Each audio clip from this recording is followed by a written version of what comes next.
面對美國單方面向全世界發動關稅戰，搞亂國際嘅貿易秩序，特區政府喺中央全力支持下，銳意尋覓具潛力嘅商貿夥伴，積極走出去，交朋友、尋合作。行政長官李家超5月10號率領超過50人嘅代表團訪問卡塔爾同埋科威特，係上任以嚟第2次出訪中東，更加破天荒帶同20幾名嚟自浙江、福建同埋廣東等地嘅企業代表一齊前往，充分體現香港作為超級聯繫人同埋超級增值人嘅能力同埋價值。一國兩制之下，高度國際化同國際貿易法規充分接軌嘅香港，有豐富國際交往合作嘅經驗。特區政府今次帶領內地企業走出去，既證明香港嘅能力所在，亦都係向世界展現自身優勢嘅良機。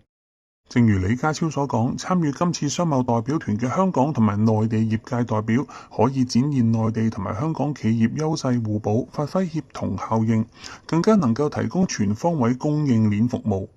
今次代表團連結咗兩地嘅商界代表，大家既能夠趁機喺中東尋覓投資機會，亦都能夠為香港同埋內地嘅企業提供溝通、交流，甚至係商討合作嘅機會，將兩地商界嘅合作帶上咗新嘅台階，優勢互補，分工合作，一齊發展。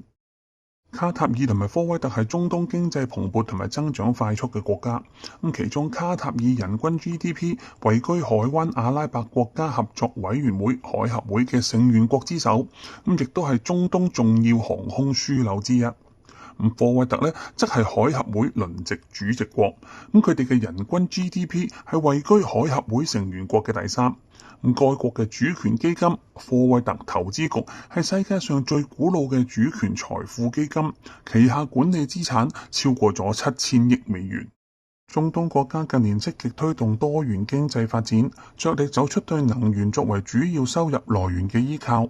內地經濟發展穩定，加上高度國際化嘅香港，正好係中東國家分散投資風險嘅理想地點。